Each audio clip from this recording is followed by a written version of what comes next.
11 de la mañana con 58 minutos. Continuamos con más en la revista. Nos acompaña en estudios el ministro de Economía y Finanzas, Luis Arce Catacora. Muy buenos días, bienvenido a la revista. Tenemos muchas preguntas que quisiéramos despejar con usted y comencemos hablando sobre esta nueva disposición de la ASFI en torno a la cantidad de captaciones que pueden los bancos llevar al exterior. Hay una modificación en el porcentaje, ¿cierto? Así es.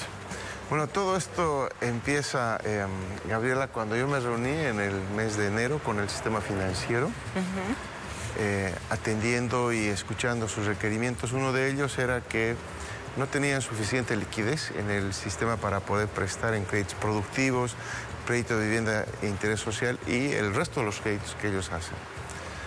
Entonces, el Ministerio de Economía ha hecho una evaluación de la liquidez que tienen los bancos.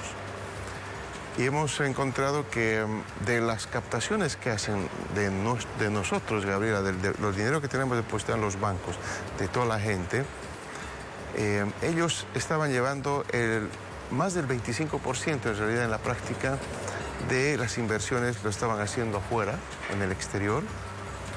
Y entonces, claro, a sus cuentas como corresponsales en banqueros en el exterior, que eran básicamente para atender demandas de dólares para importaciones, para cubrir pagos del exterior de sus clientes, que es absolutamente normal que tengan ello, pero haciendo una evaluación en el Ministerio de Economía encontramos que eso era en exceso de lo que realmente necesitaban para hacer sus operaciones.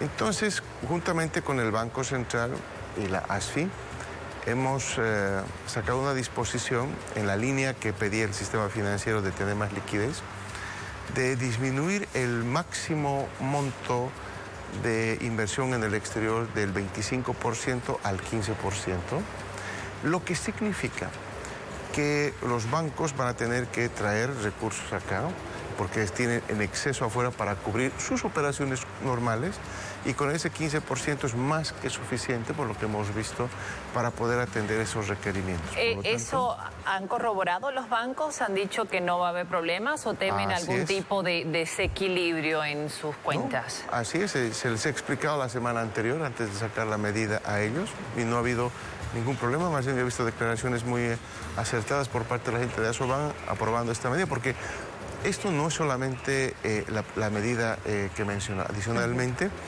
los fondos de inversiones que antes podían sacar libremente también sus recursos, ¿no?, al exterior para hacer inversiones, donde tenían básicamente un apetito de ganancia afuera, que las tasas de interés aquí en Bolivia son mucho más altas que en el exterior.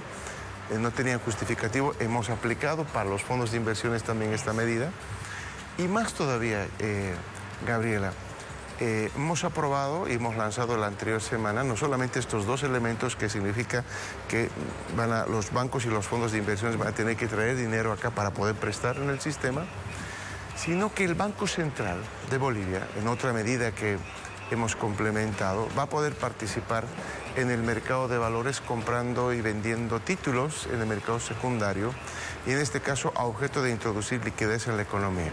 Por lo tanto, con estos tres instrumentos que hemos diseñado y que han sido lanzados la anterior semana, el sistema bancario no debería tener ningún problema de liquidez y podría prestar a la gente en créditos de vivienda, créditos productivos y el crédito comercial y todo el resto de los créditos que estamos acostumbrados a ver en el sistema. Perfecto. Ministro, ahora hablemos un poco más de la microeconomía, de aquella que afecta al ciudadano común.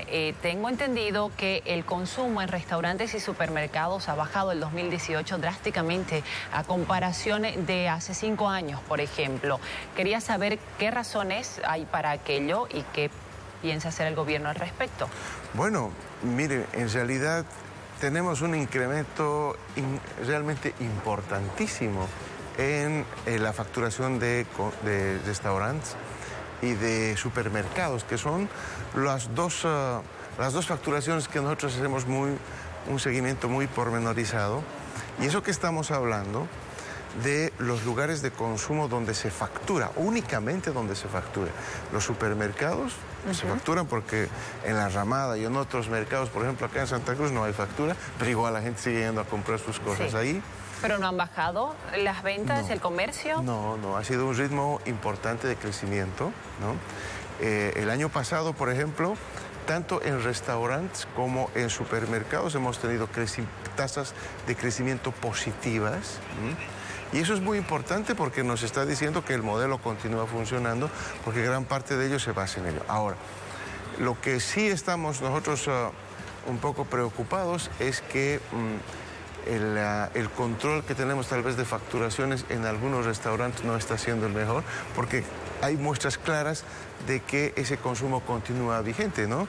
Usted va a un restaurante, por ejemplo, en la noche acá en Santa Cruz y está lleno, ¿verdad? Entonces uno puede advertir... Bueno, algunos han cerrado, sin embargo, y le pregunto esto porque lo hemos sacado de la página del ministerio y tengo el dato acá. 1.145 millones era el 2014 y 1.135 millones el 2018. Hay una baja. De 1.114 a 1.138 sigue subiendo. No, 1.145 y 1.135. No, esos son leves ¿Eso no preocuparía? No preocupa.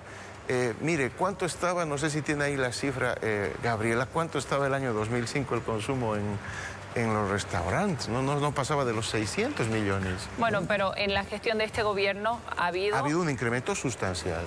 Ya. Sustancial. No vemos esta baja de 10 millones, entonces. No, no es algo que debería preocuparnos, ¿no? Perfecto. Entonces, ¿la economía está bien en el país? ¿Sí? Así es.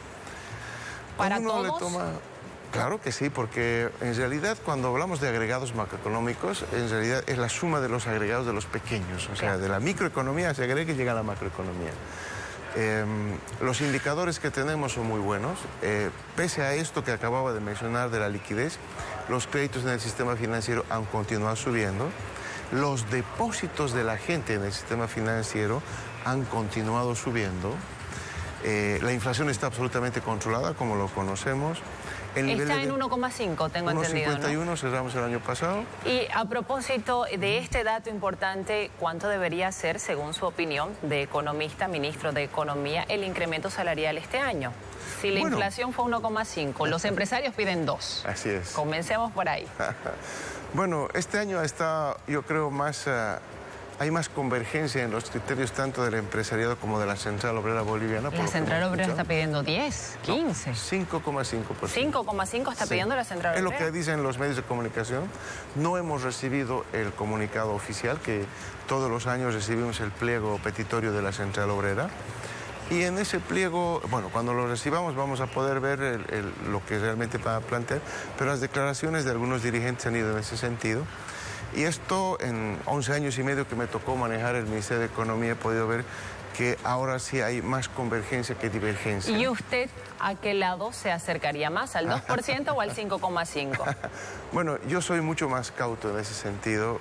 El Ministerio de Economía siempre ha manejado este tema con mucha responsabilidad. Estamos esperando un dato importantísimo para poder tomar una determinación, un criterio al respecto, que es el Producto Interno Bruto de cierre del año pasado. Eso va a salir en las próximas semanas, en este mes de abril. Normalmente así lo hace el INE. Ya. Y con ese dato vamos a poder definir dos cosas, ¿no? Primero, cómo ha ido la economía el año pasado por sectores, por departamentos. Y adicionalmente nos permite hacer cálculos de productividad, que es muy importante. Y no solamente productividad laboral, fundamentalmente queremos también evaluar, y lo hemos hecho siempre, la productividad del capital, ¿no? Porque no solamente es hablar de cuánto tienen que ganar los trabajadores, sino cuánto tiene que ganar el empresariado también.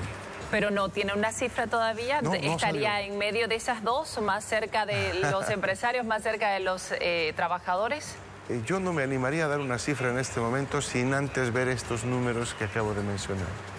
Y precisamente usted ha utilizado una palabra que es lo que piden los empresarios. El nuevo presidente de la CAINCO precisamente había dicho que este incremento debería ser basado en la productividad de cada empresa. ¿Podría variar entonces el decreto, la disposición gubernamental de aplicar el incremento ya sectorizándolo tal vez? No, eso no descartamos. Yo creo que el incremento, como siempre, es general. Pero la productividad no es la misma ahora, en todas, ¿no? Así es, pero hay que sacar una media de la productividad, porque no solamente, para aclaración, si a eso mencionó el presidente CAINCO, el empresariado siempre le gusta hablar de productividad del trabajo. Y la productividad del trabajo la relacionan con el salario. Pero nunca han hablado de la productividad del capital, que es la gestión, la capacidad empresarial que se tiene para rendir más y que eso también hay que evaluar, no solamente la capacidad del trabajador, sino también cómo se está utilizando, cómo se está haciendo rentable el capital en las empresas privadas, que como todos sabemos, el tema salarial es en realidad de la ganancia que va a tener la empresa, cuánto le va a tocar al empresario y cuánto le va a tocar al trabajador. Y en esa definición nosotros tomamos en cuenta también la productividad del capital. Cómo va también la gestión empresarial, que se la puede medir también en esas cifras, ¿no? Bien, para ir finalizando, ministro, quería preguntarle sobre esta multa que ha anunciado Petrobras Brasil a YPFB en Bolivia por la disminución en los envíos en 2018 en cuanto a los volúmenes de gas. Hay una multa importante que ha anunciado y queríamos saber cómo afectaría eso a la economía del país, tomando en cuenta que el campo San Alberto han aceptado, tiene un decaimiento, ¿no?, en la producción. Sí, es natural, ¿no? Es natural estos decaimientos de los campos por la extracción de gas que se tiene, es absolutamente normal. Y en realidad los operadores de estos campos son los que van a pagar gran parte de la multa porque no han podido cumplir lo que se ha requerido. ¿Quiénes son los operadores?